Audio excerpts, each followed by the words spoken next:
What's going on, guys? Thanks for tuning in to another episode of the Acre Gold Standard Podcast. My name is Zach Hernandez, and as always, I am joined by my co-hosts, Matt Llewellyn and Mike Andrews of Nothing But Niners. We got a great show planned for you guys tonight. Apologies on being a little late. You know how we are here. Technical difficulties, the whole 9 yards. You guys get it, but we appreciate you guys for rocking with us. Nonetheless, we're going to be recapping the Raiders game. I know it's old news at this point, so we won't delve too much into it. Previewing the last preseason game of the year versus the Chargers, and breaking down some breaking news that just happened a couple hours ago. Before I toss it over to my guys, if you're watching on X, make sure you hit like and repost the post. Follow us. All of our handles are on the screen. And if you're watching on YouTube, make sure you hit like and subscribe to both Nothing But Niners and 49ers Hive YouTube channels. We really appreciate the support. Now that I got that out of the way, Matt, how you doing? I'm doing good, Zach. Interesting little game. Some fun things happen, some weird things happen. So I'm sure we'll get right into it. But I think we've seen all we're going to see out of the starters. So I don't know. I don't know what the Chargers game is going to hold, except for narratives about old 49ers coaches and quarterbacks. So we'll get there. But It's good to be here with you guys tonight. I think we know exactly what it's going to hold. Mike, how you doing?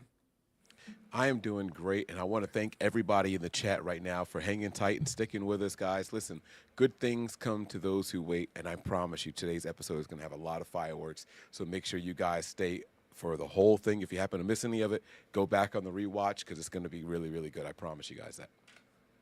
That's right. That's right. All right. Without further ado, let's get right into it.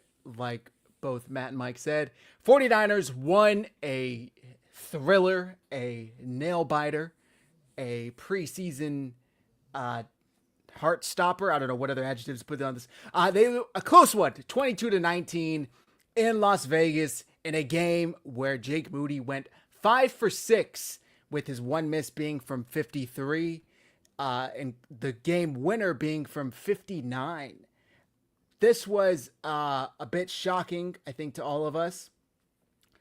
Mike, what was your biggest takeaway? What was your takeaway with Jake Moody, I should say, from Saturday's game? I am so glad you threw it to me first. Jake Moody is kicker one, kick-offer one. I don't know if that's a real position, but for all of you guys that were out there messaging me, I saw the X account when he missed the 53-yard. Oh, he's trash. You got to cut him. You got to cut him. My simple question was, who was the last kicker that was on our team that went 100%? Don't worry, you can't find one. No one that played more than 8 games went 100%. So if a person's going to miss a 53-yarder, and by the way, the game winner that he made would have been a career long had it been regular season. That shows me that the new approach, the shorter approach, I should say, his swing and all that stuff, it all works. I even saw people complaining that his ball does a lot of movement in the air. Who cares as long as it's going in? Like all of a sudden, the 49er fan base feels that they are kicker experts, and the truth of the matter is, just shut up and enjoy the points. Like that's where I stood with it. I thought it was a phenomenal ending to the game. The turnover, we're going to get to it, the turnover that led up to the opportunity. I was happy that the offense couldn't move the ball because I wanted Jake Moody to have some pressure on him because there's no overtime in the NFL. I was hoping that it was actually a little bit longer. Like, let's see if he could do a 62-yarder.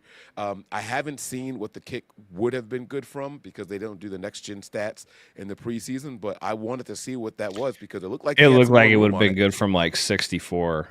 Yeah, like he had some extra room on it. So and I'm not saying that this is the new Jake Moody, that's who he is, but there's a reason that the team was comfortable letting go of Greg Joseph and keeping this kid, and it's not just the kickoffs. This kid has actually got some moxie in there. We just got to make sure we encourage it and continue to bring it out. Okay. Matt, does this restore your faith in him? Does it give you a little more faith going forward? No.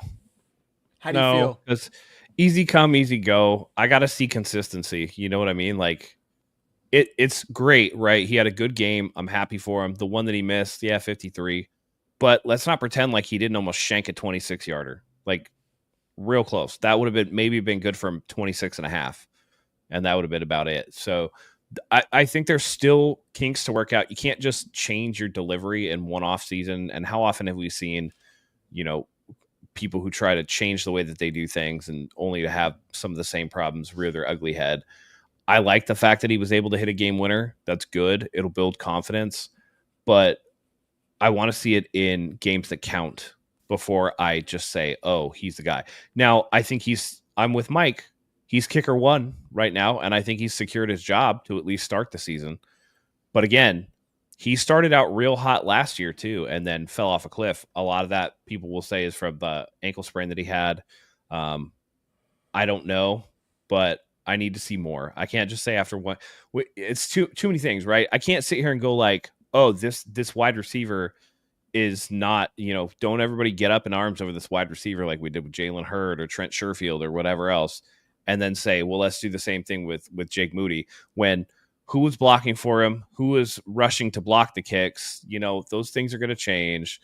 The situations are going to change. And while it was a pressure spot, it's not the same pressure that you would have in the regular season. So I need to see it. I need to see consistently because anybody can have one good game. And that's all we've seen out of him so far is one good game because he didn't really kick last week. So again, give me more than one good game and then start to stack good games on top of good games, and then I'll be like, okay, I'm gonna look up. It's October. It's like, oh shit, Jake Moody has like maybe one miss or something. He's like 10 of 11 on field goals or whatever, perfect on extra points. Then I'll be like, oh, okay, maybe he's turned a corner. But it's to me, it's just too early to say. I'm not saying that he's the same Jake Moody. I'm not saying that he's completely better or like instilling a ton of confidence in him. Like Mike, I need more data before I make that determination. Yeah, I mean. Matt, you brought up the 26-yarder that he was like that close to missing. He did make it. At the end of the day, it goes down as a make, right? But that was nerve-wracking, and it looked like he was in his head, especially after that 53-yard miss. I was just cracking up. It couldn't have been a more hilarious situation. They get the interception. There's no Raider around Mahoney within 5 to 10 yards, and he's at like the 40. He's pretty far out there. And Chase Lucas comes up and goes, no, get down. Like, there's still a solid 15, 20 seconds left. But he's get down. So then he gets down. And then the offense has 2 plays and a timeout. And they can't even get a single yard. Not a single yard. So Jake Moody was like, all right, dude, if you're going to do it, you're going to do it from here. Because the defense didn't want to get you another yard. The offense had 2 plays, couldn't get you another yard. But he did it. And it was, pretty much straight down the middle with five yards to spare, I'd say. There was a good comment here in the chat. Lael, his ass was Tampa. He was asked in Tampa and hit the game winner. Almost missed that one too. But he was 5 for 6 with the miss being from 53. I would take that. I have more of a problem with attempting 6 field goals in the preseason. I would like to see them go for it a little more when it doesn't really matter. Hopefully they can convert these red zone trips. But wait, but to that end, who does that benefit though? Like my only pushback is who does that benefit? Because it's like the second and third string motherfuckers who are never going to play. So like if it was the first team, like maybe, yeah, go for it. Like who cares? It's a practice situation. But like going for it when those people aren't going to play, when you want to see if Jake Moody can kick, like I think it actually benefits Jake Moody, who's actually going to be a part of the team rather than fucking Carter Bradley or whatever. And, Isaac Hodgins or whoever the fuck it is, I mean, fair. That's my only pushback on that.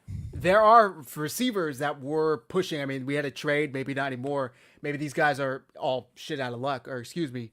We're at 10 minutes. I think that's a good point. Maybe if we weren't trying to evaluate a kicker, you wouldn't want to see 6 field goal attempts.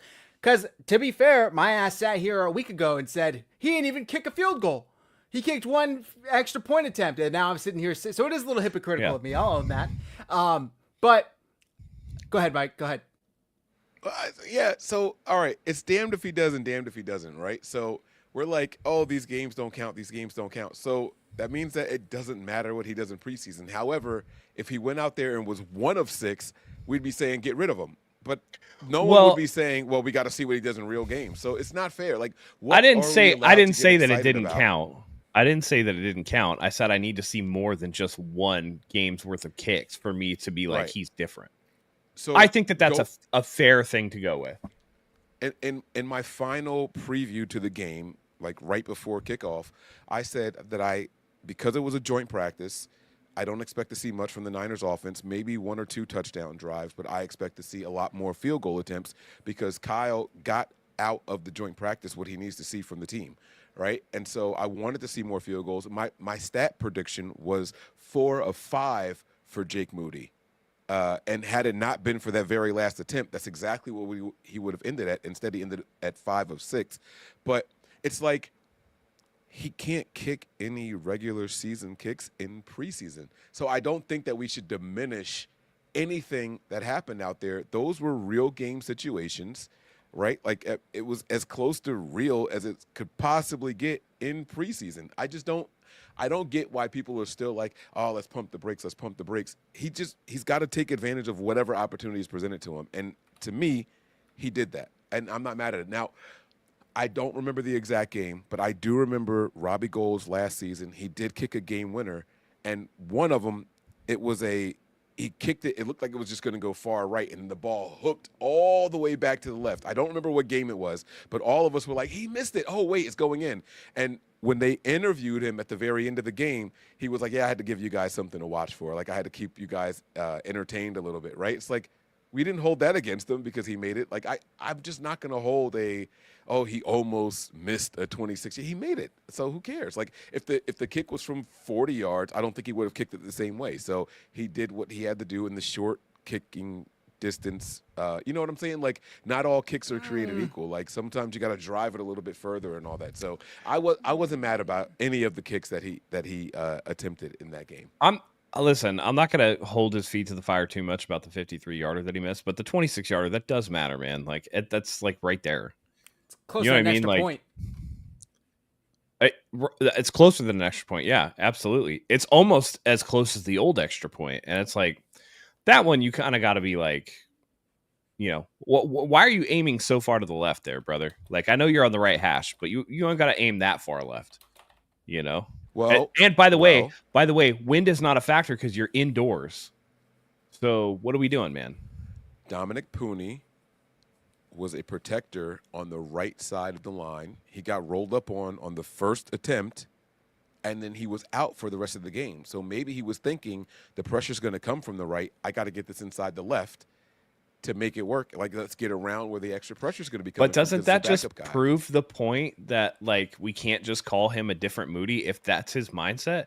That is a gross overthink right there. But he did when you're a kicker, come on, Mike, you know this. Like, when you bowl, right? When you're bowling, and there's a guy 2 lanes down from you. Do you give a fuck what he's doing on his lane? No, you're focused on your shit. Just like a kicker would be. A kicker is like, where do I need to strike this ball? Where's my setup? How many seconds does it take for me to get to the ball or whatever? What's the snap count? Whatever else. I need to make sure that I hit the ball here, and this is where I'm aiming. And that's all he's thinking about. He shouldn't be like, well, one guy got injured, so maybe they're going to rush from that. Like, it's an all-out rush. So it's 26 yards, man. Like, it's just funny that the 26-yarder was so squirrely, but the 59-yarder was almost like dead down the center. So, I don't know. Well, so weird. To your own point, and we had a little pre-pod conversation about how we overanalyze things individually, for whether it's golf or bowling, right? Maybe he overanalyzed, saying the right side of the line is the weakness. I got to kick it to the left is what my point was. That just goes to show for me that Moody is still the same head case that he was last year, where he missed a kick, gets in his head, and he's like, oh, shit. I missed. And then it's an overcorrect, right? He would push it right, and then it would overcorrect to be all the way to the left, and he would shank it left. And you knew that he was just in his head. So this new approach, Moody, that's fine. He takes the 2 steps, but this is what I was talking about, that I need to see consistency before I'm like, oh, this is a different dude. Because you can change your approach, but if the mindset is still the same, you're going to end up with very similar results. And that's what I worry about, is that he's going to start overthinking off of a miss and then be like, oh, shit. Right. And I'll give you this, right? I think that you sometimes you still have to be a thinker. If the right side of your line is diminished, you shouldn't be kicking the ball. If you know your ball's going to curve to the left, you shouldn't kick the ball out to the right, because that's the weak side of the line. Those guys are going to be closer with their hands up, and it's possible that it could be tipped or whatever. See, but for me, that would be valid from like 40 yards and back. when you got to drive the ball, man, it's 26, man. You just pop that shit right up over the top. Like you can get loft on that. You know what I mean? Yeah. Like you just kick it high. The 59-yarder, he had to drive that. So that's going to be down. Like that's going to be down. The trajectory is going to be lower. That's when guys can get their hands on the ball. But at 26, like that's a chip shot, man. Just right up over the top. Yeah. Matt, you brought up, real quick, you brought up before he got injured last year, I think he was 16 for 17 and then proceeded to miss 9 kicks out of the final, I don't know, however many were 20 kicks or something like that. He missed a good amount. It was a high percentage after that ankle injury.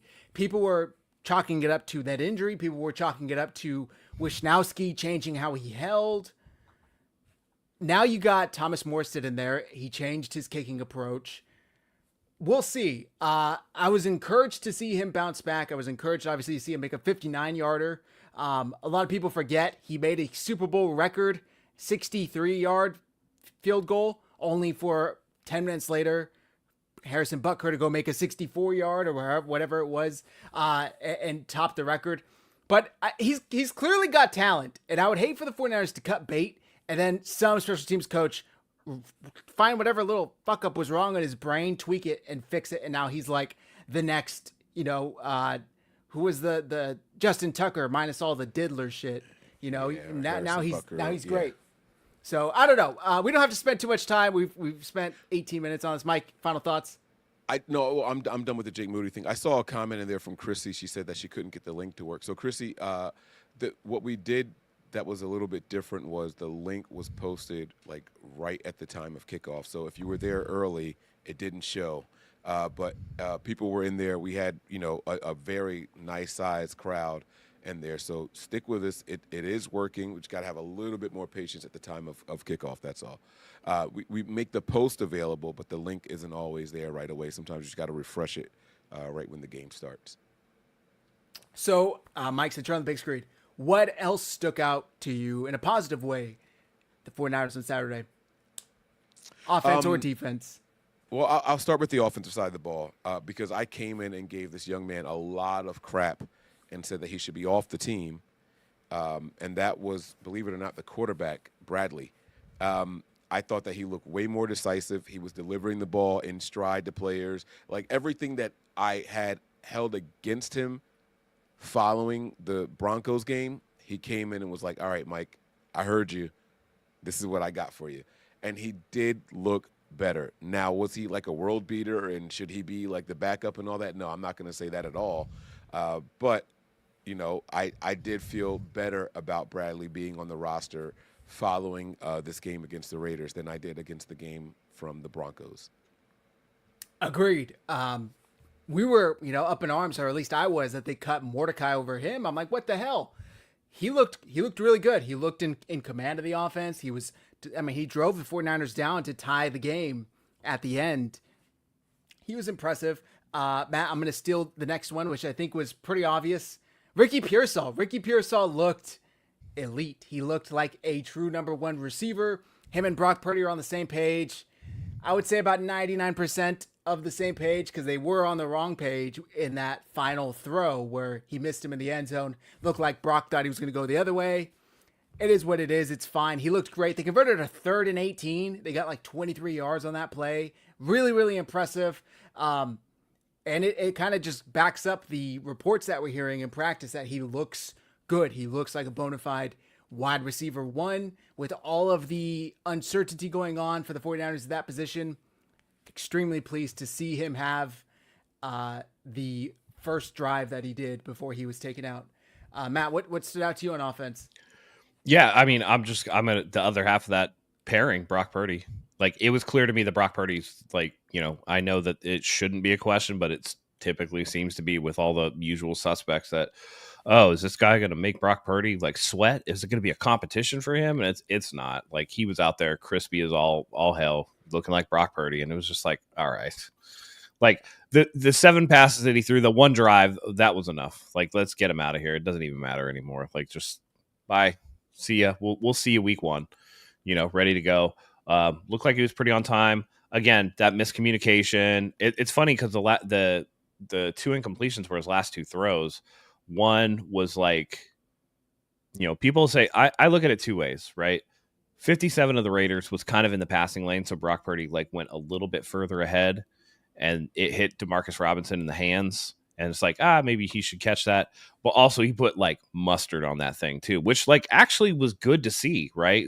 We always wonder about Brock Purdy's arm strength or whatever it is, but the fact that he could throw a dart like that on a slant route, like, good for him, man. Like that's good stuff. So still looks mobile, still looks quick, still looks like he's making good decisions. So not worried about it there. And if he has a new guy that he really trusts in Ricky Pearsall, like it seems like he does, and both those guys stay healthy, I mean, damn, dude, Pearsall could have a breakout like we saw from Ayuk in 23. So could be interesting to see.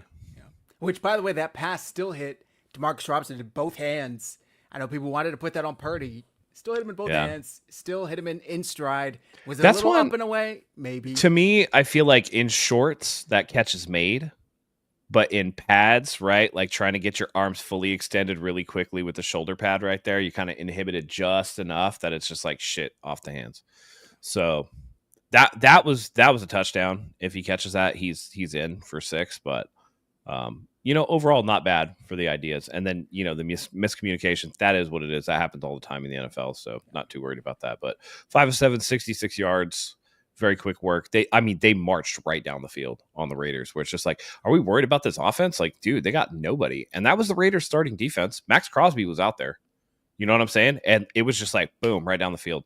No Trent Williams, no Christian McCaffrey or whatever. No problem. We got it. It was nice. So, yeah. It was nice. Mike, we had talked about Russell Gage and all of the reports we were hearing from him out of practice. He's a true vet. He's showing the kids how it's done. That didn't really translate onto the field. Instead, Robbie Chosen balled out, 5 catches for 92 yards or something like that. 5 for 92 with the long of 30.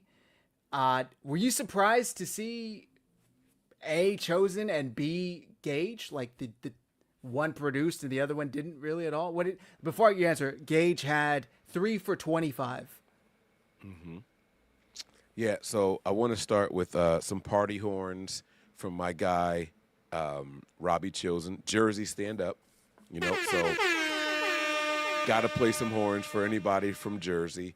And it's just, it's funny watching him. I did feel a sense of comfort.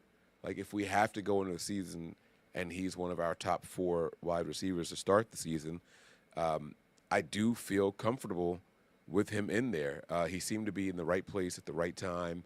He actually showed a little bit more speed than what I thought he would have at, 34 years old or something like that, 32, 34. I don't know exactly how old he is, right? So I did feel good about that.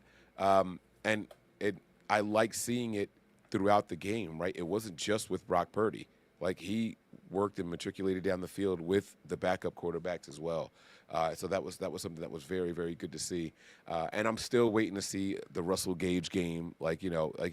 He was there. He had some receptions, but it wasn't what everyone was talking about. It looked like more of what Chosen was doing out there instead of Gage. So, but it's a good sign. If one guy is really good in practice and the other guy is good on game day, like, we have a nice mix when you add in Pearsall, especially when you're considering, the latest news of, Cowling not being able to come back, and we still have this lingering injury with Juwan Jennings. Like, that top 3 for the Niners should be okay. You got some veterans in there. You got some youth sprinkled in. Like, that makes me feel a lot more comfortable with what we're seeing. Hopefully these guys can block, though. That's what I have to go back and look for to see how well they are blocking their blocking assignments.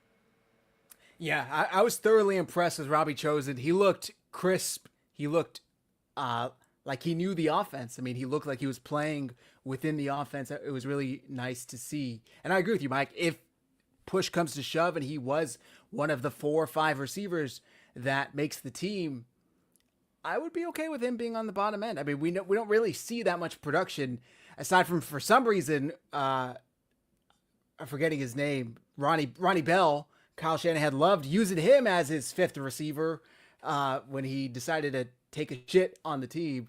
But anyway, we got a super chat here from Gray Fox 198, $20. Does anybody know when the wide receiver open tryouts are on to be the next Vince Papale? I think we got some breaking news that might shut this dream down, unfortunately, Gray Fox. We'll get into that in a bit. Thank you very much for your contributions, by the way. How about defense, guys? Matt, what stood out to you in a positive way on defense for the 49ers? Yeah, man, just like every single week, I don't know what it is, but like my eye goes straight to Chase Lucas, who just looks really good, man. And there was a fun press conference that Diamador Lenore did where it was just like, oh, wait, this is the same guy that I like shit talked. I don't even like this guy, coach. Like, why'd we sign this dude? I don't even like him. And then he's like, I got to know him. And it's like, now we're like best friends. So, it's good to see that you can bring somebody in and they make an impact like that. And I listen, I was not familiar with Chase Lucas' game. So now I am, and it looks good. And I can't be mad at that. He's made an impact. He had the interception, obviously. And it's, man, it's nice because I know that for us, it's like after you got past Renardo Green and Diamador Lenore, it's like, all right, well, we hope Upton Stout is really good. But after that, like, who do we got? Like, shit, there's nobody there. And so if you got a guy like Lucas who can step up like that and be, cornerback 4 for all intents and purposes, which in 2025 NFL, you need 4. Like, you need 4 that can go out there and ball. I like the promise of that. So I thought he had a really good game again. By the way, the story that Diamador Lenore told about kind of squashing his beef with Chase Lucas. He's like, like you said, Matt, I'm eyeing him. I'm like, damn, why'd you sign this guy? This guy's, I'm not cool with him. And then a couple of days, they're eyeing each other in meetings, and then they're finally out in the field and they're walking by each other. They kind of side eye and they tap gloves, and that was it. And no disrespect to women, but that is a strictly man only scenario. You will never see a woman squash beef with another woman by walking by, no words saying, and just tapping gloves, and suddenly you're boys. I've seen it. Listen, I've seen it in bars where 2 dudes will be talking shit to each other, get into a fist fight, and then like laugh it out over a beer after the fact. Right. You know what I mean? Good hit. I don't know. It's just it's weird stuff, right? Like us, we'll give each other shit, right? But we really care. Whereas girls will just be like nice to each other and then shit talk them the minute they're gone. It's so crazy. Mike, what stood out to you positively on defense? Yeah, I like the Lucas story. Siegel is impressing me. And then, I don't want to take anything from anybody else, but our linebackers are actually doing a lot better than what I thought they were going to be doing. And it seems like the longer the game goes, the better they get. So I'm even getting a lot of confidence in the backup guys. So this is showing I'm going to keep attributing this to the Robert Saleh effect, right? Like I like the comment that Matt said, I wasn't really familiar with Lucas's game, right? And the truth is no one was, because this guy was like a special teamer, right? Mm-hmm. Like he wasn't even like all of that as a starter for the Lions, right? Like this is new to him, and he's getting to play faster and freer. And they're riding the hot hand. You heard him talk about like, oh, we're going to call you for a blitz this time because you're doing so good back there. So let's go ahead and keep using you. Oh, and I made the play. He was like, well, this week it wasn't the same way. Like they didn't call the blitz for me, but they put me in the protection, and I was still able to make plays out there. So, I mean, this is a guy that is taking advantage of every opportunity given to him in preseason. So you got to just hope that it continues and carries over to the regular season when it's time for us to call his number. Yeah. Which, by the way, I think he was a 7th round pick with the Lions. Like, if he hits, that's another 7th round hit for the 49ers, even though they technically didn't draft him, but they found him in free agency. Mike, I'm glad you touched on the linebackers, because that was mine. Nick Martin, talk about a night and day difference. And it didn't really click to me. I saw some article. He hadn't played football in like a year and a half. That was against the Broncos was his first action. Yeah, he missed a lot of time last year with a knee injury. Right. So that was his first action back, and everyone was, already calling him a bust. Everybody was saying he looks horrible. Give the guy at least a one preseason game to get back up to speed. And Saturday versus the Raiders, he looked completely different. He said, he looked like a heat-seeking missile in Antarctica with no heat to lock onto. Well, he found his heat. I mean, he was on target Saturday. He had a couple misses, but I like that his misses are over pursuing and he's there too fast that the running back or the receiver can cut and get away, as opposed to too slow or a bad angle. He's there. The problem is he's there too quickly. So I'll take that 9 times out of 10 because that's a coaching issue. That's something that you can teach. And I was really impressed with Nick Martin. I think he's going to be a great linebacker for the 49ers. Just give him some time. Let him keep developing. Robert Saleh will do his thing. The 49ers are known to draft and develop linebackers, so I'm going to defer to them in this scenario, just like we did with Warner and Greenlaw and Aziz. So I think they're going to be just fine with Martin, Warner, and Winters. Yeah. Just to clarify, September 28th of 2024 was Nick Martin's last game before the Denver game. Okay, so about almost a year. Yeah, so he got hurt against Kansas State and then didn't play. It's still really impressive. It's still really impressive and to come back. By the way, missed a lot of time in camp because back in June he broke his thumb during in the weight room as well. I know people forget about that. Like he broke his thumb. So, I agree about the linebackers. And let me just say something. And I don't know if there's any Raiders fans in here. Y'all better go get your boy Aston Jeanty and tell him he ain't playing in the Mountain West anymore. He can't be taking on people like that. Like Tatum Bethune cracked his ass.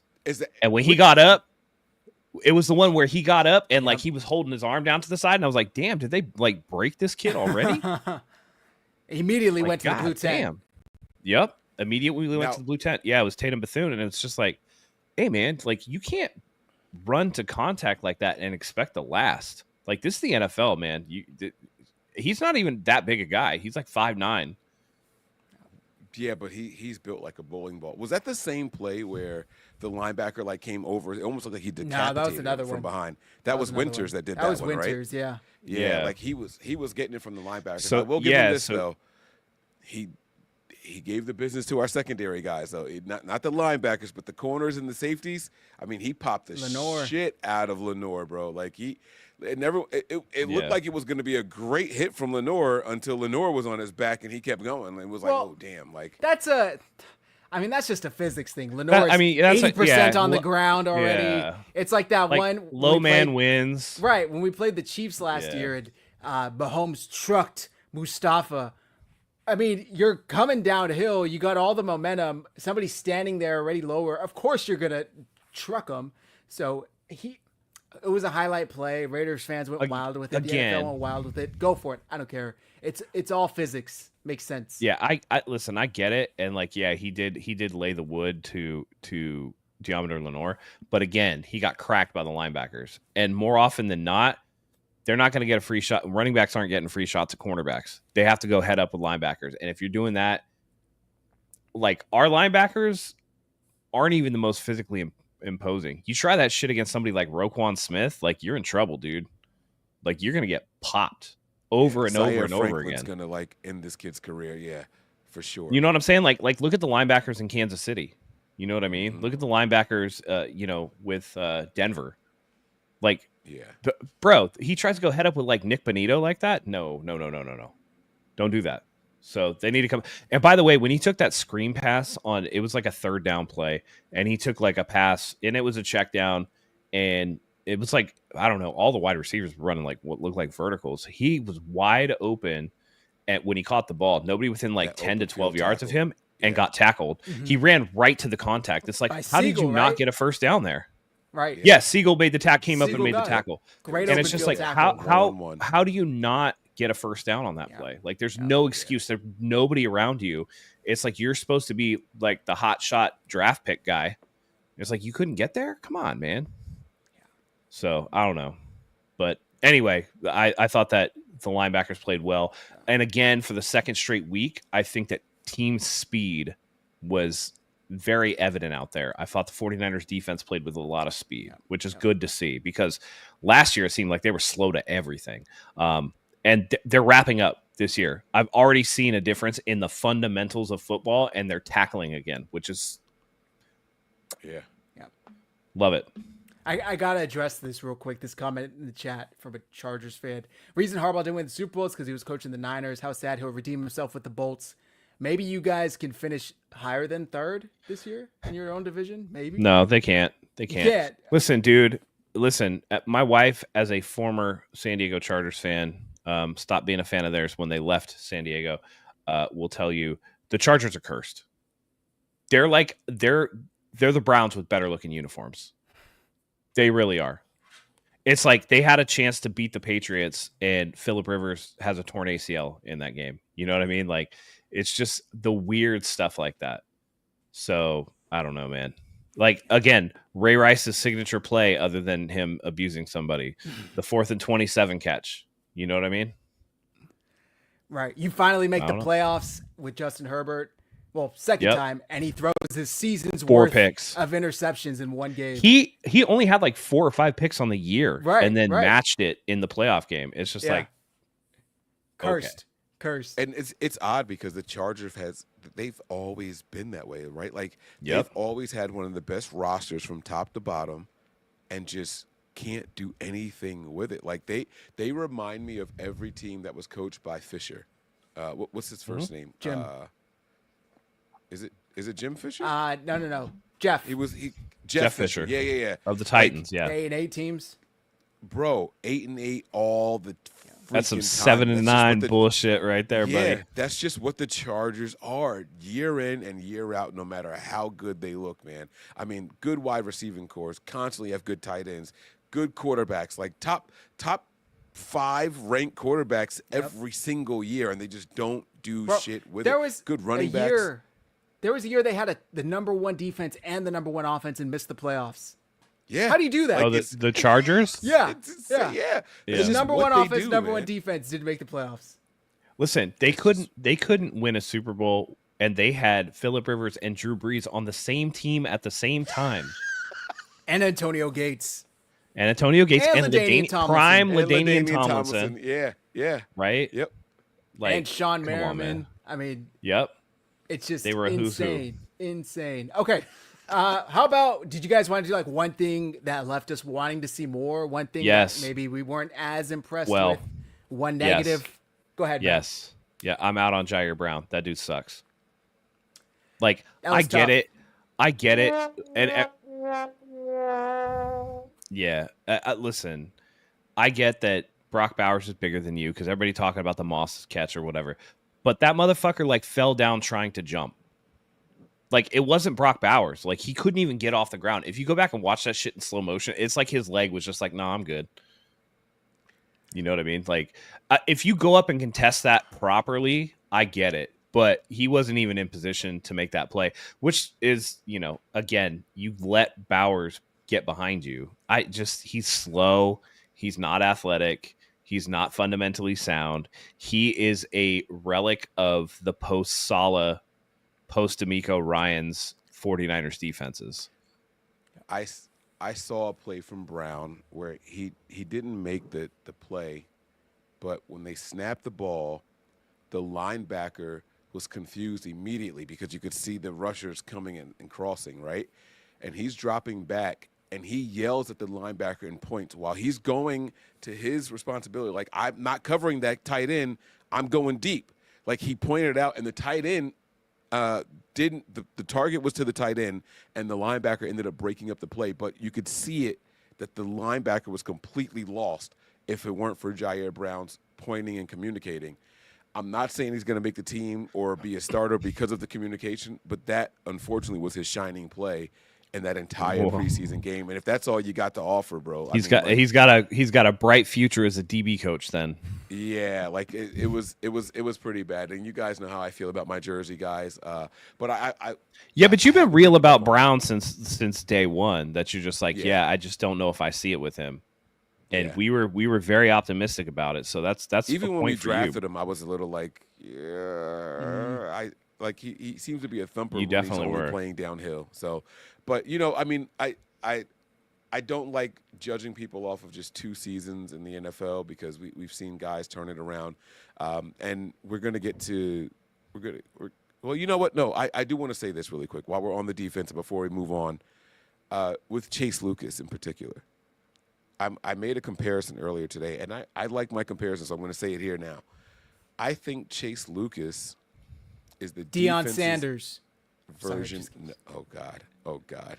I can't believe you just said that. Like, what? Excuse me, bitch. I think that he is the defense's version of Raheem Mostert. Like, you were just a guy that was used on special teams. You could never really find your niche on the starting side of the ball, whether it was offense for Mostert, it was defense for Chase, right? Like, you couldn't really get in there and do what people wanted to see you doing. And then he gets to the Niners, and all of a sudden Raheem Mostert's like a household name, and he's got trade value, and he's got a free agent market, and he hasn't been without a job since then. Like, people covet his talent because of what they saw with him with the 49ers. I think that could be Chase Lucas. That's the last thing I have on the defense or even on the Raiders game, except for this. I do have a question for you guys for the Raiders. What was the negative? It's going to be my negative. Oh, okay. Did you guys see the injury to Mac Jones? Like, what the hell happened to him, and when did it happen? It looked almost non-contact. I don't know. It was on a pass.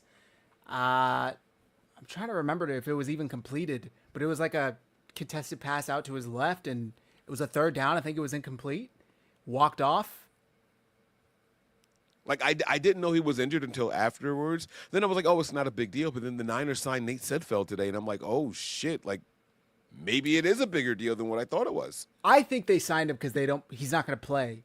So they need a second quarterback for Saturday's Jones. game. Yeah, so the word on the street is it's a sprain. It's a knee sprain, so he'll probably miss like a week or two. So he's not going to play, so they need some – and Brock Purdy's not going to play, which means you would just have Carter Bradley playing the whole game, and so they need like a backup. So that's why Nate Sudfeld got signed, because he's familiar with the offense, and they don't really have to get him up to speed. But Sudfeld's going to get cut after the game. Just like Carter Bradley's going to get cut as long as Mac Jones is healthy. I have the video. Do you want to see it, Mike? Yeah, I want to see if I could see where it happened.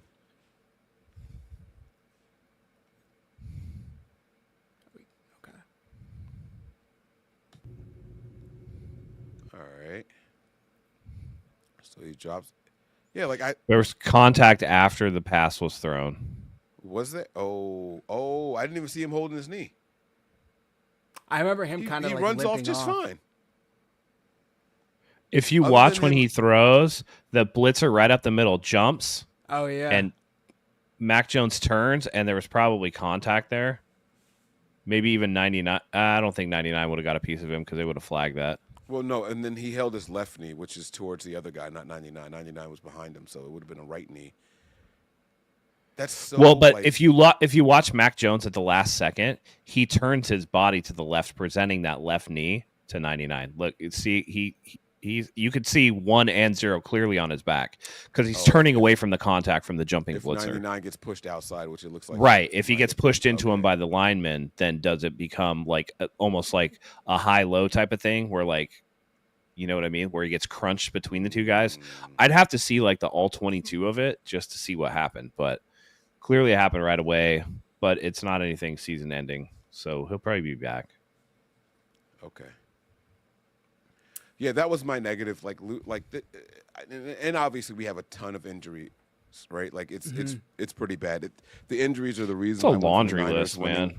13 games to maybe 8. Like I have completely changed my prediction for the season. I just don't see attrition being in our favor this year. Like we are just dropping like flies, and we literally can't get through preseason. It's very concerning.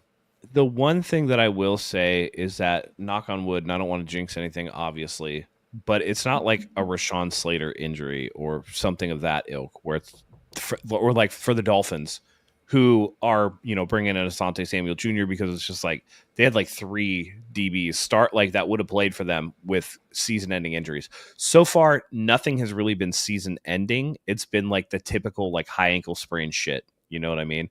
So I just wonder if just the sheer number of injuries kind of regresses to the mean as the regular season rolls around, and if they'll actually have a more healthy regular season because they've had so many injuries early. You would think that maybe the universe works like that, but it doesn't always. I'm kind of with you though. Like the thing that stands out to me is not just the injuries, but it's the overall lack of depth. Like this team is super top heavy still. Yeah. But I don't know what you mean by not season ending. Like we settled 2 injury settlements with players. Yeah, but those We've had motherfuckers. season-ending Those IR. no, but it's They no weren't going to no make the roster anyway. no. And they're injury settlements. They're not out for the year. They weren't season-ending injuries. They placed them on injured reserve, which is 2 different things. It's not like guys are like tearing their ACLs or like fucking break. Like who's the guy We that did put someone on broke his season-ending neck? IR. Patrick Taylor, but Yeah, but that was a dislocated shoulder. That's like a 4-week. he had injury. to have surgery on it. That's like a 6-week injury then. But didn't They we said put someone on season-ending. IR? Today Yeah, they said it was Patrick season-ending Taylor. for him. But Oh no, he so was. if they announced that today, he's not the person I'm talking about. There was someone else that we put on season-ending IR. What I'm saying is though, it was nobody important.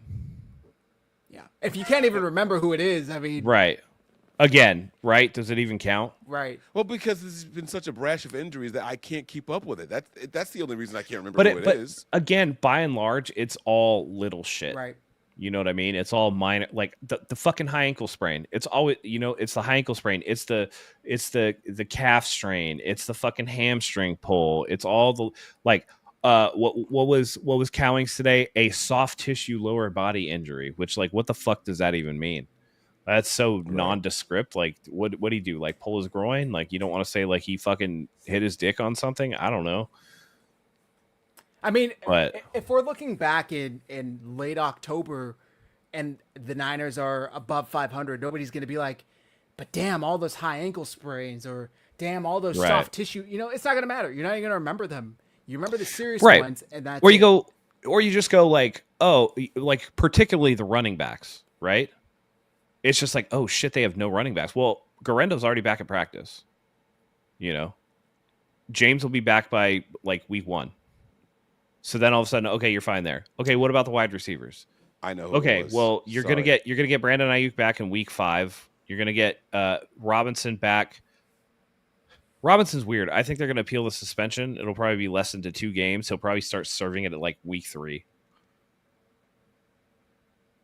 It was Andre Dillard. That's the guy that that was right really after we just talked about him. Yeah. But they activated him on PUP and then put him immediately on IR. So that wasn't even like, did he even fucking practice? He had like 1 practice, and that, you know what I mean? Maybe. I don't even think he made it to practice. I don't think he even made it to the practice field. So to me, that's like not even an injury that we accrued. I don't even think it's like, I don't even know if it's a real injury. Maybe he just didn't respond the way that they needed him to or whatever. But so that's where I'm like, okay, in terms of serious injuries, like there was a player again that like broke his neck and is out for the season.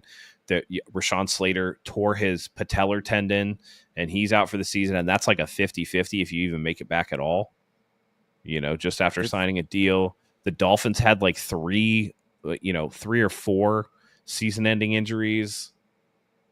So I just think that with the 49ers injuries, it's all little ticky-tack shit. And yeah, I guess Patrick Taylor, if that was the injury today, that's like the first one.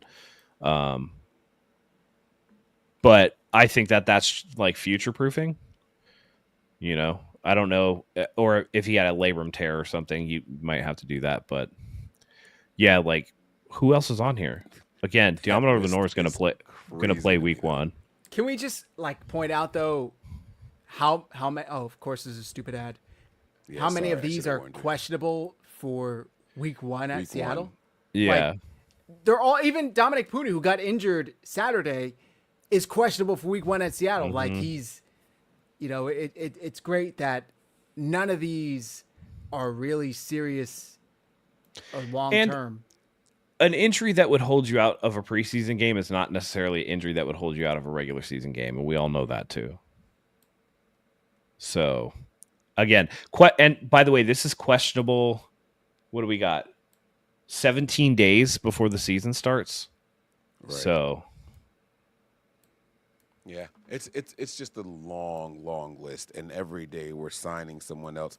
I mean, today we even traded for someone. It's like, dude, like how desperate could we possibly get here? I think a lot of these people wouldn't have made the roster anyway. yeah. Sorry to cut you off, Mike. No. You're absolutely fine. Like we can keep it moving. Last thing. Shit. Oh, my negative. the running game looked like ass. And then when it finally got going, Corey Kiner has his ankle snapped on with, a hip drop tackle that's not called. That was really unfortunate. Like, Corey Kiner finally got it going and then has to get carted off because some dumbass Raider decided to boom right on his ankle. That was unfortunate. So the running backs were dropping like flies. But okay. And Kiner was released today, by the way. Right, they waived waived his ass. They waived his ass. So yep. Maybe he wasn't going to make the roster. I thought he was borderline. I would have kept him over Patrick Taylor Jr. For sure. But you know what happens when my man comes back, man? Jeff Wilson Jr. We didn't talk about him. That's right. Let's go, baby, man. My man is back in the building. Where's my applause at, man? Damn it. Let's make some noise for Jeff Wilson Jr. being back in here. Huh? Let's go, baby. JWJ RB1. Maybe RB3. RB1. Let's go, baby. But that's a really good 1, 2, and 3. If you can have him in here with Christian McCaffrey and Isaac Orindo, man, all three of them can catch the ball. All three of them got some burst and athleticism. I like it, man. And he's a good pass blocker too. My man just said Jordan James who? Yeah, gone. I haven't even seen him. Does he play for the Niners? Right. Oh right. my God. Where is he? Honestly, is he even on this list? He's got to be on this list somewhere because I haven't seen him all year. Yeah, he was injured in the joint practice against the Denver Broncos, broke his finger, and had to get surgery. Yeah, questionable for week 1. Yep. Okay, it's just a lot of it. That's all. Oh yeah. On to this Chargers game. Final. Was there anything else about the Raiders? I still think that they're a shell of their former hardcore selves. They are such a corporate team. Every time I see them, it's just, if you put on their Raiders brought to you by Wawa or whatever, I'd be like, oh yeah, that makes sense. Right. They gentrified him. Yeah. I don't know what exactly I should say about special teams, but I still think that I am seeing the effects of Brant Boyer here. I know we talk about the swarming mentality with the defense and Robert Saleh and the improved tackling and things of that nature. This special teams unit, I have so much more confidence with them now. Like, even the plays that the Raiders returned the ball for a decent return, it's like, man, but there was somebody right there. Like, I never felt like they were going to bust a big one against the Niners. And so, yeah, super balls, right? But, like, I don't know. I feel different about this. I feel as different about the special teams unit as I do about the defense. And that is light years ahead of where we were last year, especially this time last year. So I really like it. Before we get into the Chargers preview, let's break the news. The 49ers traded for wide receiver Sky Moore from the Kansas City Chiefs. They got a 7th round pick. This wording is confusing from Rap Sheet. And a swap of future 6th and 7th round pick. I think the Chiefs sent a 7th round pick along with Sky Moore in exchange for the 49ers 6th round pick. Chat, correct me. Okay. What do you guys think of this? Does this move the needle at all? We had been hearing that John Lynch was calling phones, picking up teams. I apologize. I think that, yes, I'm sorry. You said it right. Okay. Right. Sky Moore in a 7th for the 49ers 6th. Yes. There was a receiver that was traded. John Mechie from Houston. He went to Philly. And the reports from George Schultz were that the 49ers were also in on it, but Philly was not willing to offer more. So the 49ers for the last week or so have been trying to acquire a wide receiver. I'm sure with all the injuries, the uncertainty, they just needed someone here. And now they got that someone in Sky Moore. Mike, as confirmed by Diana Rossini, the Niners are shopping wide receivers. Shout out to her for that wonderful breaking news. Here's my take, man.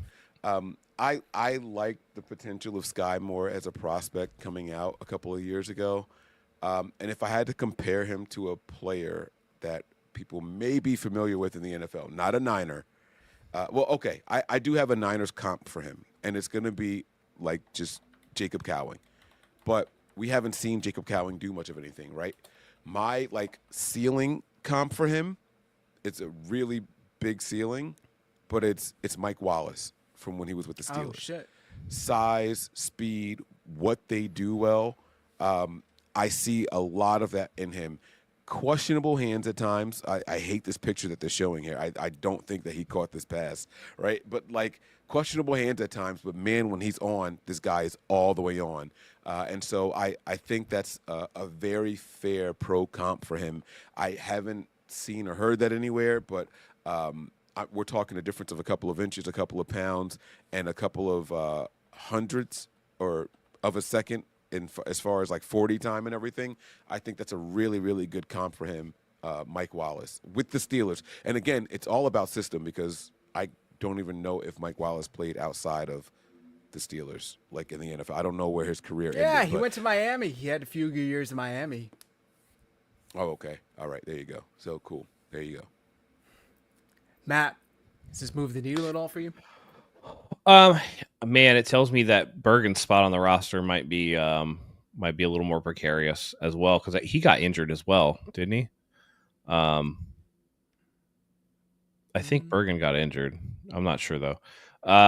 But I mean, listen, Moore is a guy that returned a kick in the Super Bowl for a touchdown. So, he just had an 88-yard punt return against the Seahawks last week.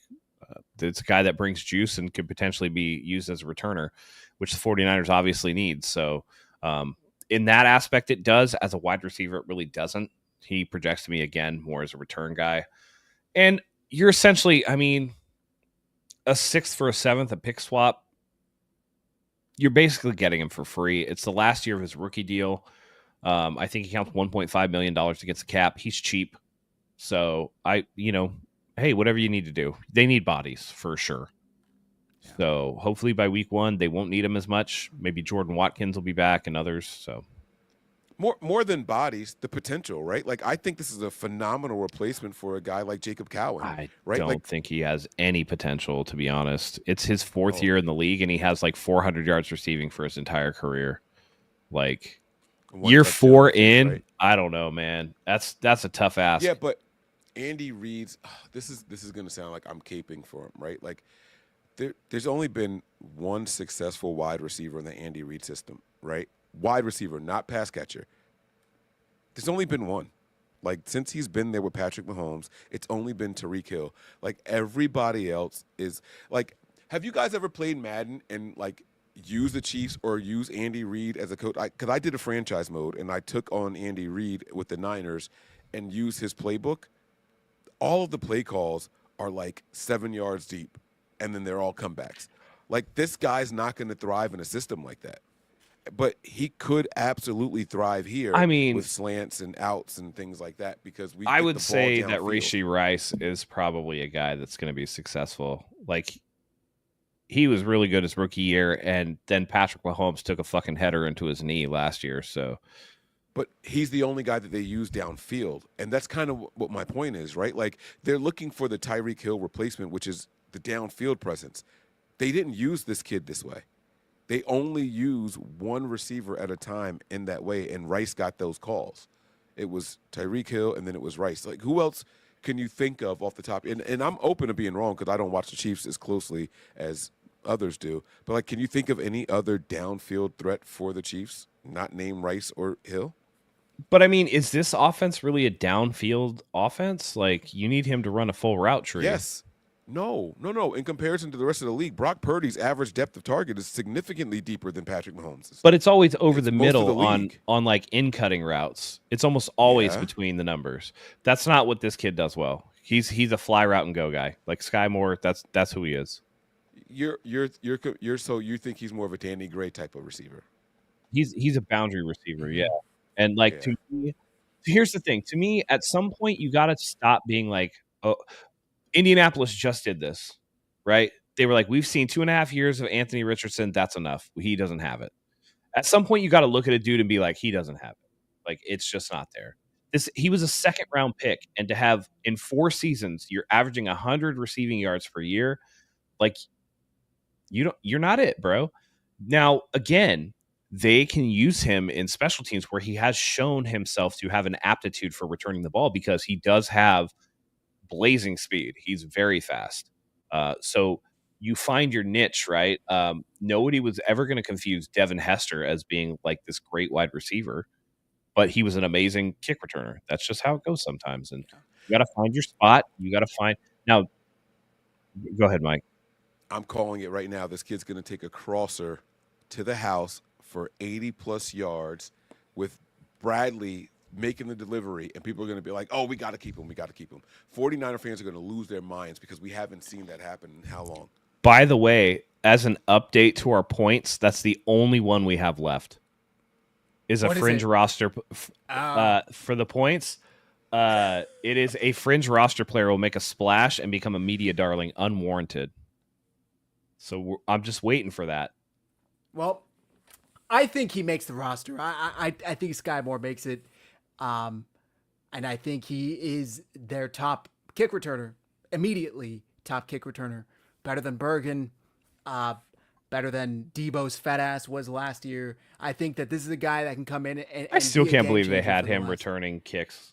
Yeah. That's so crazy. So I'm excited with this. He does have that speed. And Mike, you mentioned Jacob Cowing, who hasn't been able to really sniff the field. He just returned from injury about an hour ago, and he just got hurt 5 minutes ago. So he's already hurt again. This gives you a second one. You just got two of them now. So if Jacob Cowing can never sniff the field, that's fine. We got Sky Moore now. At least one of them can take the top off of the defense. All right. Next breaking news item before we get on to the Chargers preview is DeMarcus Robinson's suspension came in today. And per Kyle Shanahan on KNBR radio, Robinson was suspended 3 games for violating the league's personal conduct policy due to a DUI that he was charged with right at the beginning of the offseason. Shanahan was asked if he can appeal. He said, yes, you can always appeal it. So we'll hope for the best on that. But that's what we're planning for. I didn't get the audio on this. I couldn't tell if that was Shanahan saying we're expecting 3 games and we'll appeal it when it comes down, or if they actually did issue 3 games. I saw people reporting it as fact, but I don't know if it actually is. I didn't hear about this today, but Shanahan said this at a presser a couple of days ago that Robinson was planning to appeal the 3-game suspension. And the way he worded it at the presser was, if it comes down as a 3-game suspension, we're going to appeal it. So he said it already. And what that tells me is that the team has heard something that the media hasn't, that it's going to be a 3-game suspension, and they already have the appeal in place. I don't know what happened on KNBR. I don't know if this was just KNBR reporting on what Kyle Shanahan said at the presser. No, he was an interview. It was an interview with him. He does the weekly interviews. So he probably said the same exact thing. They probably asked me about Robinson, and he just reworded the quote that he said at the presser. But people ignored it at the presser because they were so focused on other things going on. But when I did the presser breakdown of Shanahan, I highlighted that maybe he knows something that the rest of the league doesn't know about DeMarcus Robinson, and they plan on appealing it already. So this just confirms what I said at the presser breakdown. By the way, talk about positives. I thought he was a great positive on Saturday. Robinson looks good. He's a good receiver, and I think the 49ers are going to be much better with him. Hopefully they can appeal it down to 2 games. Hopefully he doesn't have to miss the start of the season. Maybe he can serve that suspension after Ayuk returns. Who knows? Rashee Rice is like playing patty cake with the NFL, and they can decide it whenever it works best for the Chiefs, even though he like fucking killed a guy or something. I don't know. Don't quote me on that. I don't know exactly what Rashee Rice did. I'm just assuming the worst. Matt, any take on this? Aren't they trying to give Rashee Rice like 10 games? The NFL initially proposed it, but the NFLPA I think they've moved it to 8 now is what they're trying to go for. Right. But like people are out there like conspiracy, the Chiefs getting away with it again, man, like blah blah blah. And it's like, I don't know, man. They're trying to throw the book at this kid. It's not about the games that he's facing. It's about the process. And based off of what I was seeing, the conspiracy theorists say the process is that he wouldn't have to start serving the suspension until week 5 or later.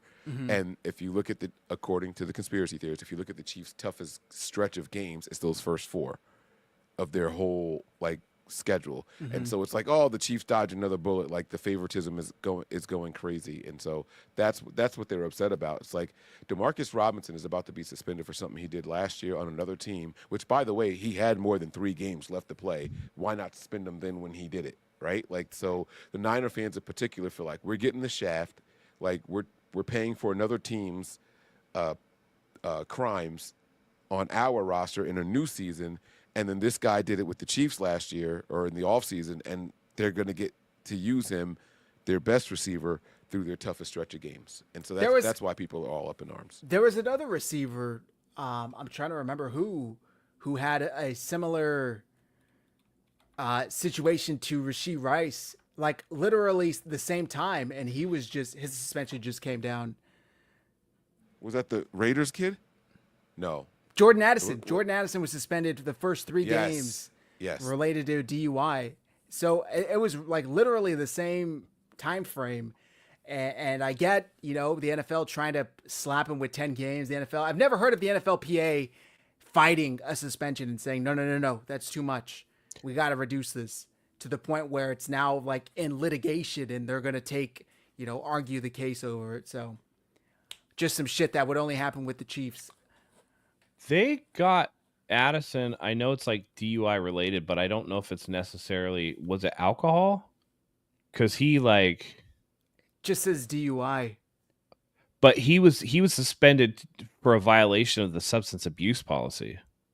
Same with Robinson. Okay.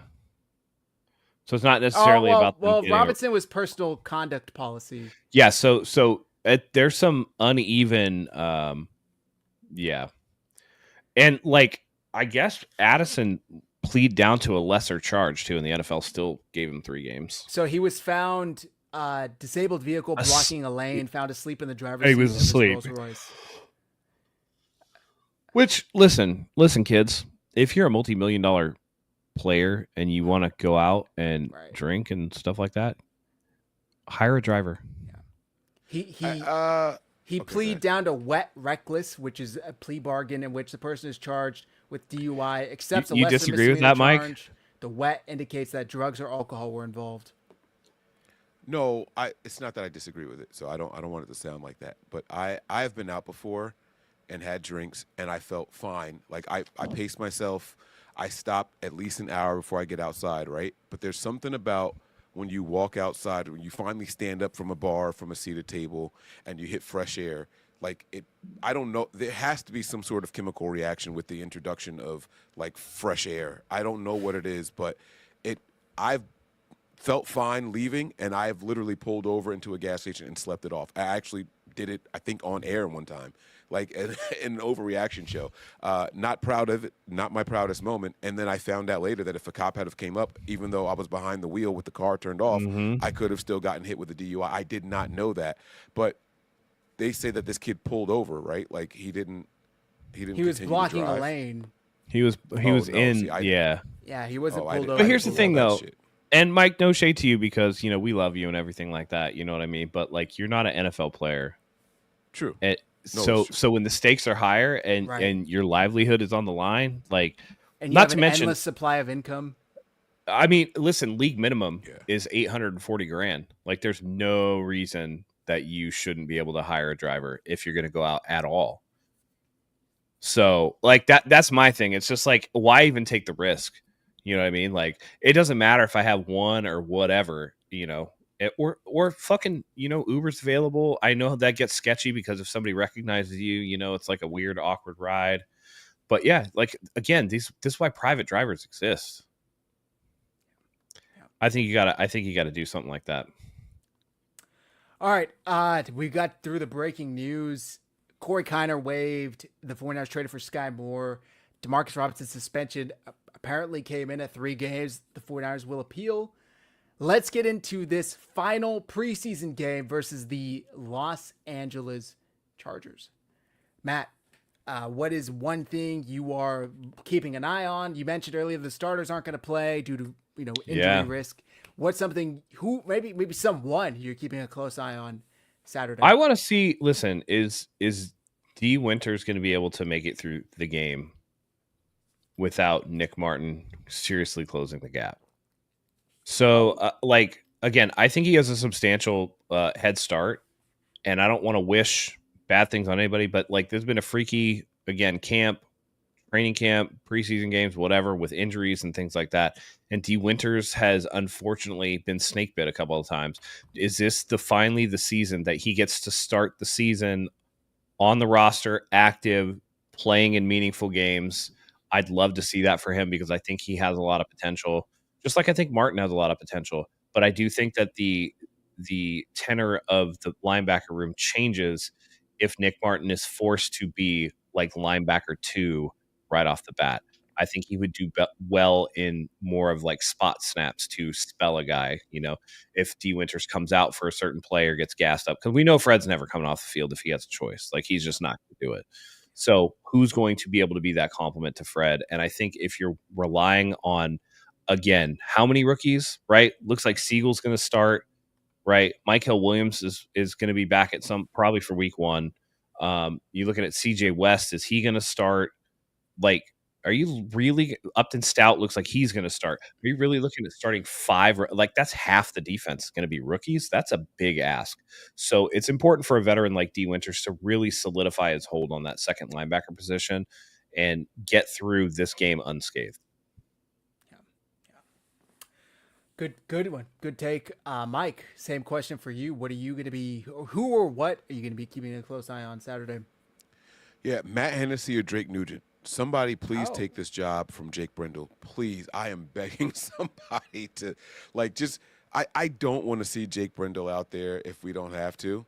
And so I haven't been disappointed with the backup offensive lines, particularly the centers, in these games. Now, where I try to remember is all right, Mike, yeah, they're playing decent, but they're going up against backups, right? But the Niners offensive lines have been playing against the team's depth a level ahead of them for the duration of these preseason games, right? So, yeah, they were our backups, but they were getting some reps against the starters of the opposing teams, both against Denver and against the Raiders. And so I think that bodes well for guys like Matt Hennessy and Drake Nugent. And not trying to be funny at all, I think Nugent might have outplayed Hennessy in the last game. I don't have the PFF to back up what I'm saying. I'm just going off of my eye test, and whatever that means to you guys out there, you can take it with a grain of salt, right? I pumped up Mike McGlinchey, so what the fuck do I know about offensive line play? But I don't like what I see from Jake Brendel, and if one of these guys could unseat him, I would absolutely love it. So I will be watching number 61 and 66 out there heavily in this last game. Okay. For me, it's got to be the receivers still. It's got to be. I mean, you just traded for Sky Moore. You got Jacob Cowing, probably not going to play because he got this lingering hamstring injury. Who is going to stand out? Is it going to be Robbie Chosen? If he has another 5 for 92 game, is that enough to solidify his spot on the roster? Is Russell Gage finally going to turn those positive practices that we keep hearing about into production on the field on Saturday? Is Sky Moore going to take a kickback? Is he going to do something in the return game that will solidify him a roster spot away from just being a pure receiver? These are the things I'm most intrigued with seeing, especially since Carter Bradley looked competent Saturday. I guess you would also, can throw in Sudfeld, who just got signed and is going to come in and play some snaps. Does Bradley start and Sudfeld finish? Or, because Bradley's been here, that's going to be an interesting dynamic to watch. But this is going to be a good one. This is, people say this is the worst preseason game. Dudes are fighting for their jobs. Dudes are fighting for their lives. Unfortunately, I don't know how many, I was going to say thousands, probably not thousands. Hundreds of players will probably play their last snap in the NFL this weekend, ever. So keep that in mind when, we call these guys scrubs, call these guys bums, joking around, but there is some seriousness here, unfortunately, a lot of dreams are ending this weekend. So wish everybody the best of luck. Anything else you guys want to touch on this Chargers game? Obviously, the Trey Lance aspect. Go ahead, Mike. Is Junior Bergen a wide receiver, like officially? Yes. Does he take snaps as a wide receiver in games? I don't I'm know not if trying to he be funny at all. has. I don't know if he's I taking don't think any he snaps as does. a wide receiver I haven't They seen drafted any. him specifically to be a returner, to be the return guy. Okay. and that's how he was going to either make or not make this team. That would absolutely terrify me if I'm him and Sky Moore has entered the building. That would Yeah. terrify me. So maybe he needs to show something as a depth wide receiver, even. You know what I mean? Like someone who could maybe take the place of a guy like a Juwan Jennings, right? Like I don't know.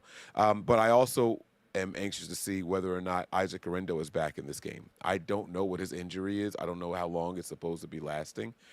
He was not on that long list of injuries that we showed people pending for Week 1 in Seattle. His name wasn't even on there. So what's the deal with Garendo? Is he going to be back in time for this game? Like, what can we see him a little bit in preseason? Like that would be something I'd be excited to see because we know that Corey Kiner's gone, Patrick Taylor's gone, Amir Abdullah's gone.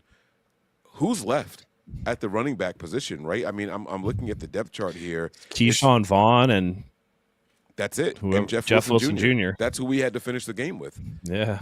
So is Isaac Garendo healthy? Because if not, they should have signed another guy. He I'm thinking that is he might be back at practice. Yes, he was He's back at reportedly practice. healthy. It was, it was weird because it was, man, I can't remember what it was. It was a defensive player made a play and everybody was like, "Oh, that's good to see," or whatever. And I'm like, "Wait, did we just skip over the fact that like Isaac Garendo's back at practice? Like, what the fuck?" So I put it in the group chat. Let's see if I can find it real quick. Garendo and Renardo Green returned. Maybe it was Renardo Green.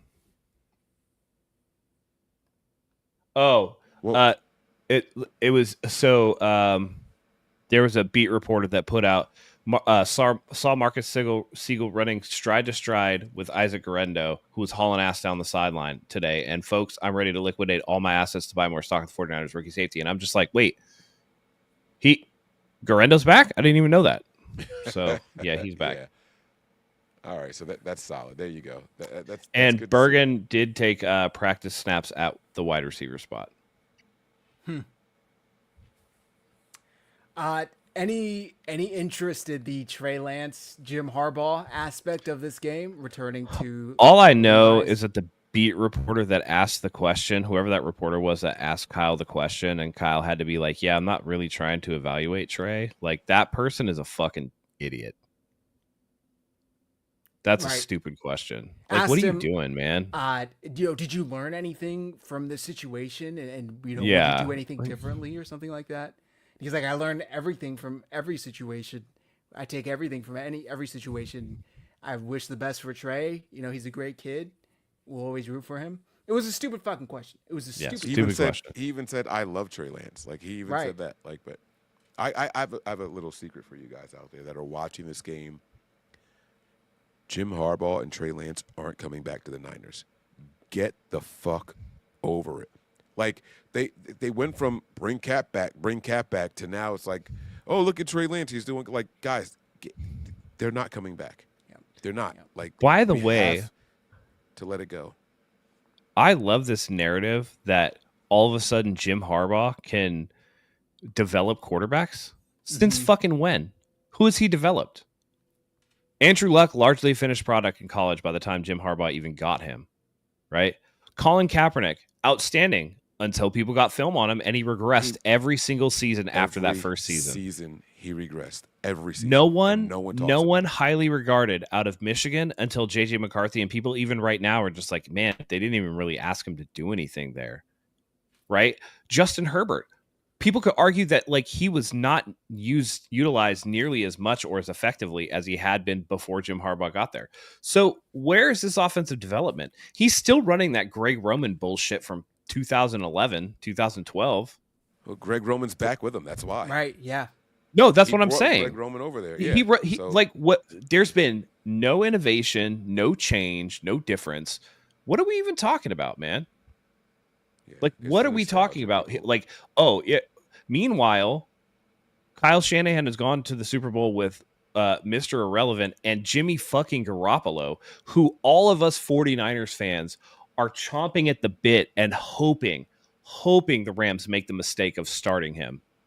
Because let's be real, Right. Matthew Stafford's back is not going to hold up all season. If he starts week 1, he's not going to play week 2 because the Texans' defensive line is going, as soon as he gets hit for real, like a herniated disc just doesn't magically heal itself. That's like with a 30, especially with a 37-year-old. Like Matthew Stafford's cooked, guys. I don't know if you guys need to hear it out loud. And if Matthew Stafford can't, he ran 26 plays in the team period. Oh, watch out. That's basically a game. Oh my God. Same thing, right? Right. He's wearing the same color jerseys as everybody else and he could get hit. Oh no. Yeah. Huh. Good luck. By the way, were those 11 on 11s? Were they 7 on 7s? Was he just throwing 1-on-1s to wide receivers working against corners? What were these Shirts 26 and plays?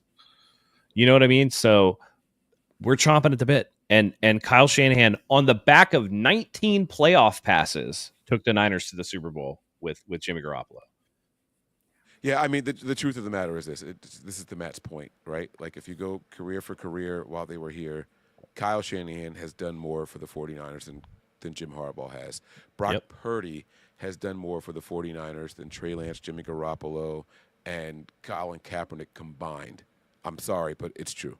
Like, it's not me making anything up. He has. And so we just got to let those kind of storylines go. It's cool to see old players going up against their former teams, right? And every week we've kind of gotten some of that, right? Last week it was Raheem Mostert, right? The week before that it was Talanoa Hufanga and Dre Greenlaw and didn't DJ Jones? Yeah, DJ Jones. Like we've seen it, and that all that's cool. But this week it's going to bring out a lot of hate. It's going to bring out some anti-49ers takes from 49er fans, and I just hate knowing that we're heading down that route here. So, and by the way, the Niners are going to lose this preseason game. Just let's be clear here. It's the third preseason game. This isn't something that we're doing. The Chargers and Jim Harbaugh, they take pride in running the ball well. Let's be stout on defense, right? Where the Niners are going to be like, let's just get out of here healthy. Like, they're still evaluating. They're still trying to develop guys. The Niners aren't trying to develop. The Niners are taking their old man roster, we're still like the seventh oldest team in the NFL or some shit like that. We're taking our old man roster and just getting it ready for the regular season. We are not trying to go out there and win these games. If the opportunity presents itself, cool. If it's a close game down the stretch, great, right? But look at what it took for us to even beat the Raiders, right? An untimely turnover with barely any time left and a career-long field goal. Well, if it was a regular season game, it would have been a career-long because he did boot the one in the Super Bowl, right? But, like, you get what I'm saying. Like, it took all the stars aligning the right way for us to even beat the Raiders. Like, we don't go out and try to win games. The Chargers are going to have players that look better than the 49ers players. The 49ers are going to have some players that look better than Charger players. But what's going to happen is those 49er fans that are pro Harbaugh, pro Trey Lance, they're going to put the spotlight on those players that look better. And there's not going to be much that we can do or say about it. It's going to be up to us content creators for the 49ers to put the kibosh to it. Like, all right, guys, like, great, you had your fun, now let it go. So just get ready, guys. Like, it's coming. It's very silly that people do this, too. It's just like, listen, can we not just root for other people's success?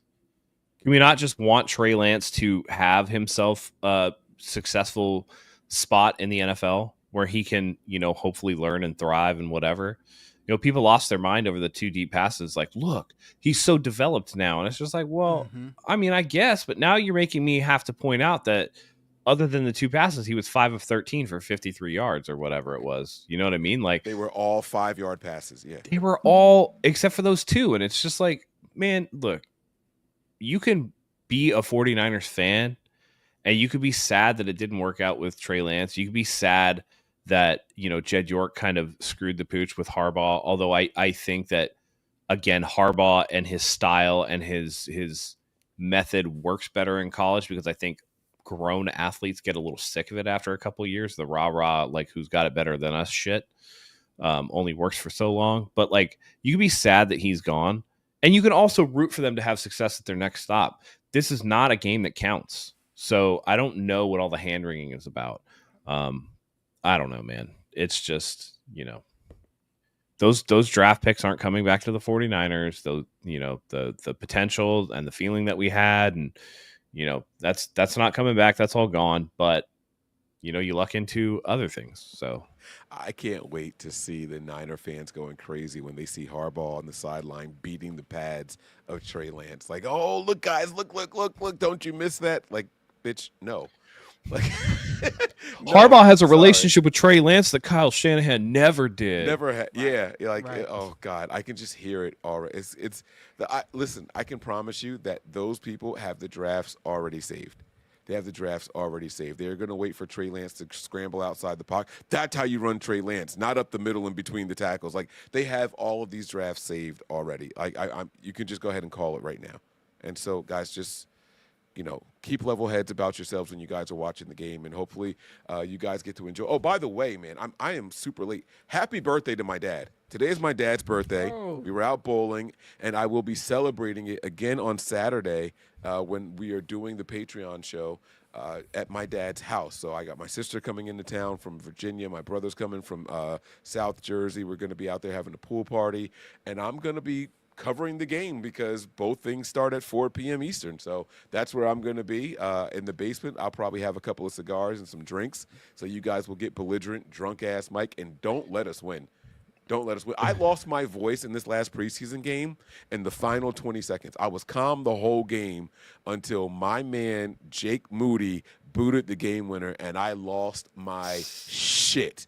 I completely lost it. My voice was gone. Anybody that's watching right now that was in that Patreon will tell you, man. Like, I was calm and cool the whole time. I'll put some fucking respect. I was going crazy. Like, you would have thought that we won the Super Bowl, man. Like, it was so good. Don't let us win this game, because the same thing is going to happen. I'm going to shit on Harbaugh on national TV. Well, on YouTube. Happy birthday to your dad. My dad's watching. Yeah. He texts me as well. Happy birthday to your dad. By the way, last point, then we're wrapping up.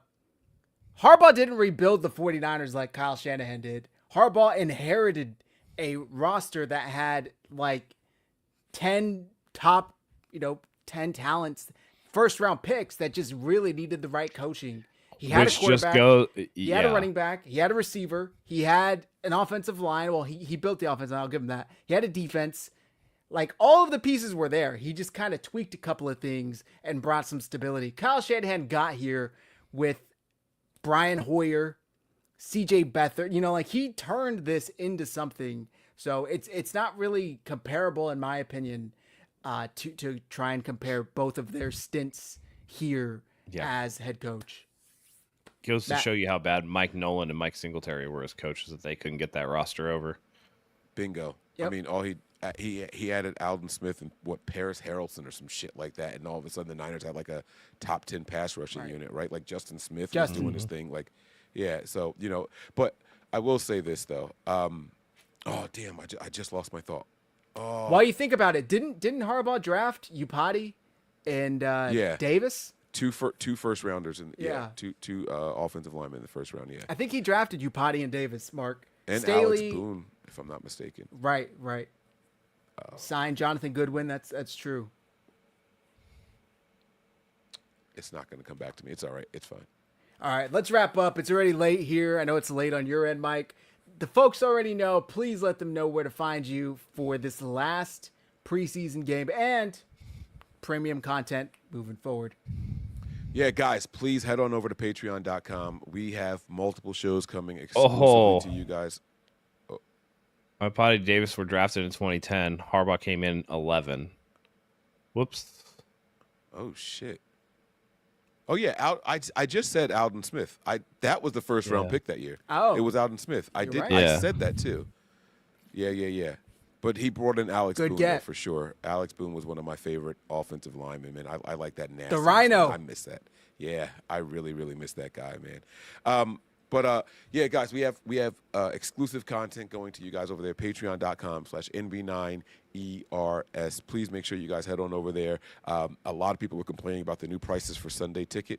You don't got to worry about it. Come on over to patreon.com. And if you don't want to be a monthly subscriber, the games are for sale individually week by week. So you could pick your poison on how you want to do it.